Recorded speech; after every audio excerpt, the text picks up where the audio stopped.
So the day has finally come to get ready to start painting my hardtop. Let's see, when did I get this? It's a little while back now. I could check the video day because I actually have a video when I actually got the hardtop, which was nice. And, you know, like any Jeep owner who has a hardtop and a soft top, you got to take it off for the summer and enjoy the summer with the soft top. And I thought this was a good win-win because I take it off, I enjoy my soft top, but it also gives me a chance to paint my hardtop. So I got it here, and I looked on Wrangler forums before I even started this project. I've had everything ready to go on this for a little while, and I can't remember the exact username or the thread. I only just started going through Wrangler forums, but I went and got a couple things. What I should have gotten was sandpaper, which I thought I would have had, but I didn't have exactly the recommended, at least the one that on Wrangler forums that they had. I did get this, so this is exactly what they had. Rust-Oleum truck bed coating, black of course. I want black.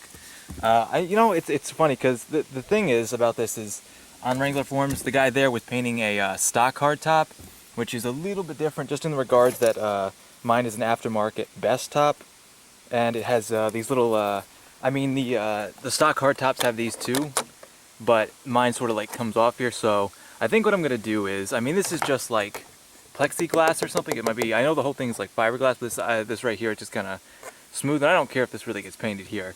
But I'm thinking like with this over it, not that I'm ever going to take these off, but with this over it, you kind of see we're going to miss a little bit there. So I think I'm going to paint this off. I'm going to paint these separate. It also helped me kind of like get in here so it's a full coat on there. And the other thing, I was kind of not concerned, but I thought when I have any days that it rained, the hardtop seemed to pile up water on the right hand side there. I think it's the right hand side because I just rinsed this thing down and it did it again, which reminded me that I thought this might be a little teeny bit off. I also heard it was kind of squeaking when I had it on for a while. Granted, I didn't have it on quite right, I don't think. But it's also got these screws on the sides here that are really worn out. These, I think I'm just going to tape this off here, all around here, tape it off, and just paint these as part of it. I don't think that'll be a problem. I'm just going to give that a light scuff. These, I'm not so sure. I think I'm just going to cover these for now, and I might take them apart later.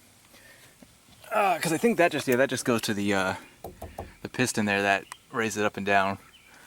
And my only other concern was I have this little bit here where something has kind of started here. I'm not sure if I want to maybe put a little bit of pour patch right there just to hold it in place. I think I might actually do that before I get started sanding here. And you can see, I mean, this is kind of typical, a little bit of chipping here. This used to have a siding, I think it's like a rubber insole. If you could see, if it was on the Jeep, you'd understand, like kind of here it would have it, because I can see it got pulled off and there's still a little bit here that I'm going to take off. But for the most part, I mean, this side's really good. It's the other side right here that's not as, it's got like, you know, you can see a little chips and stuff. But, you know, I got this for a really good price, so I'm not complaining or anything. And I figured, you know, I'll just make it work. I'll probably sand these down lightly so it doesn't go too far. I don't think I really need to do anything to it because I don't think there's much I could really do to it. Maybe some like, I don't think Bondo would do the trick. I got kind of like that there too. It's not really that bad though. That'll look really good once it's painted. So, and the only other thing about this is obviously when I picked this up, it kind of looked like I had said, someone had sort of spilled coffee on this, but it's not coffee because this isn't coming off. So I don't know, maybe like paint thinner or something they had sitting on their top for whatever reason. I have no idea. This came off of a Wrangler that was, the frame was just shot. So yeah, I'm not sure exactly, you know, where it's been, obviously with any use thing, but it's here now and I'm going to take care of it. So it's going to be getting its first paint. I think it's going to look really good black. Everything is going to just look so good on the black contrasting with the yellow. And I think it's going to come out good. And the only problem I might have is, like I said, I got the Rust-Oleum truck bed liner. I got some primer, which is not exactly what they had, but it's close enough. And I don't think I'm really going to need the primer really. I'm going to do these separate. I got the Rust-Oleum Comfort Grip, which is really nice. Again, it's like, you might think it's just a gimmick in it. I guess it kind of is, but if you're doing like long sessions of painting, this thing was good. I picked this up, I think it was like $8 or something. It was worth it. I'm gonna do a review on that. And then I got tape. I wanted to go with frog tape, but I had so much blue tape around. I didn't hear that frog tape was that much better. So hopefully this won't fail me. I've had blue tape, you know, not always go so well for me. Now they used, I think it was 320 grit sandpaper, and I got 100 grit. But I got some really light sanding sponges over here. So I think I'm going to start with those and just give it a really light, because I've noticed the heavier of a grit I've been using on stuff, it kind of just doesn't, you still see little scratches like with my fender flares. So I'm just going to start with this and we'll see how that goes. If, you know, worst case, I got to do something over, but I don't think I'm going to. Got plenty of newspaper to mask off the windows with. So let's get started. Okay, so I started to tape off some of the areas that I obviously don't want the paint to get to. And it's becoming kind of a project mostly because, you know, prep work, it takes a while. And this is, I can tell you, painting a hardtop, definitely prep work is going to be the big part of it. Painting it won't take long at all, putting a couple coats on there, but the prep work is where it's going to take some time. So I started along the sealer here for where the doors would be. And I'm a really perfectionist kind of guy. If things aren't pixel perfect, I kind of get frustrated. So this isn't quite, I probably am going to end up taking this out and trying to redo this, but I just sort of taping just sort of a line to start with here, and then what I'm going to do is I'm going to drape down newspaper from here and along the front, so there's no chance of it getting up in here on the inside lining. And then on this, I'm just going to go ahead, I'm going to tape around here and do the same thing, just completely tape this off. I don't know if I'm going to tape off this. I can't really decide if I want to tape that off. Should probably definitely cover the holes, but I might just leave it the way it is. I don't really see a problem with it. And then the back, I spent a lot of time on the back, but as you can see, I got this little roll of blue tape. This was working pretty good, but I also had a, where did I set that down? I had a bigger roll of blue tape. It's over on the table there. And yeah, it's not, I'm having like this problem. I was having this problem before, and I was just thinking maybe it was where I stuck it to, but that little strip of tape there, on there really good, this thicker blue stuff, it must be old or something, because boy, I can't get it to stay down. So I'm just going to try to save what I've already done, because this actually took a little while to really set up. And probably just seal it over with the little bit of the blue tape I have here left. I don't have a lot of that left, so that's kind of discouraging, and it starts to drive me nuts. Even if I get something, you know, perfect here and then it starts to fall off, that'll just drive me nuts.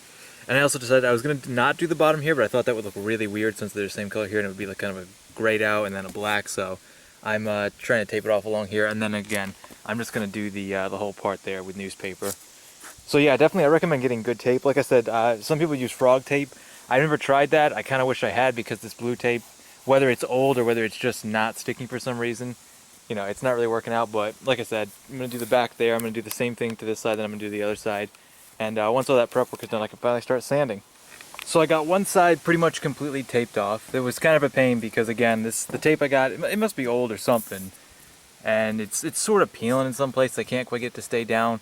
But once I get the newspaper on there, hopefully it'll stay flat. And for the most part, I got it in along the creases here really nice, right there, but all down here is pretty nice, so that's pretty good. I still got to redo this, but I got all this done, and this took a little while. Not too long, but it took a little while. It's very tedious work, so you got to kind of go with it. And see, even there, I spent a good 5 minutes over there trying to set that up all right, and it's already kind of peeling off, so kind of annoying, kind of discouraging. I definitely recommend getting some good tape if you're going to do this, because if you're anything like me, you really want it to come out nice and even. But I kind of stopped, half because this was starting to get, you know, I had spent a lot of time on this, and I thought, you know, I'm going to sand this all down, and it's probably going to need to be blown off or something. And I don't want to, since this tape is so loose, I don't want to have to blow this off. Washing it down might be a good idea too, but I think I'm just going to blow it off and give it a good wipe down with a wet cloth. But I don't want, you know, all the newspaper and stuff to start blowing off anywhere that might be a little loose. So I started to sand a little bit. I wanted to see how this would start to come off, and it feels like this is on here pretty good, so I might have to go kind of rough here. I might have to get a better grip, but right now I started with this. It's pretty coarse. That doesn't have any kind of number on it or anything, but it's pretty chalky. Like if you see here, like look at that, right? Very chalky. So I'm definitely gonna give it a good sand. It's gonna definitely need a good wipe down. So if you're gonna be doing this yourself, I don't know how, you know, the stock hard tops, whatever they have coating on them, but this stuff, when you start sanding it, very chalky, very messy. So wear gloves, and definitely be sure that you're going to be wiping this down again before you paint it after you sand. Okay, so I sanded most of the entire thing, got the top pretty decent. As far as like sanding is going, it's not really getting rid of the stuff, because if I just kind of, you know, sort of move right, this sort of chalky stuff that's coming up, it's still sort of there. It's really light. I think when I hit it with, like, you know, 2 coats of paint, I really don't think we're going to see those little, what I think are coffee stains. I have no idea what to call them, but you know, they're kind of like little coffee stains there. It's kind of weird, like, I still can't imagine what that really could have been. But at least the way I'm doing things, I did things a little backwards. I probably shouldn't have taken the time to do all this tape and then sand, because I'm starting to hit some of the tape that's sort of loose here around the edges where it's kind of got to turn, which isn't the easiest thing to do. I just took little strips and started, like, you know, kind of put them in one at a time just to evenly have it come through. But I mean, you could, you know, mask it off first and then sand, as long as you're being very careful not to, you know, knock these over. But it probably would actually be in your best interest to sand it down, wash it off, and make sure it's nice and smooth. But I'm probably gonna clean this whole thing off because you can see it's pretty chalky, and I'm probably gonna hit it again because that was sort of a light sand, especially on this side. A lot of it was kind of getting really chalky on this side, so I'm probably gonna go ahead and clean it off and do another little sand on it and see how that turns out.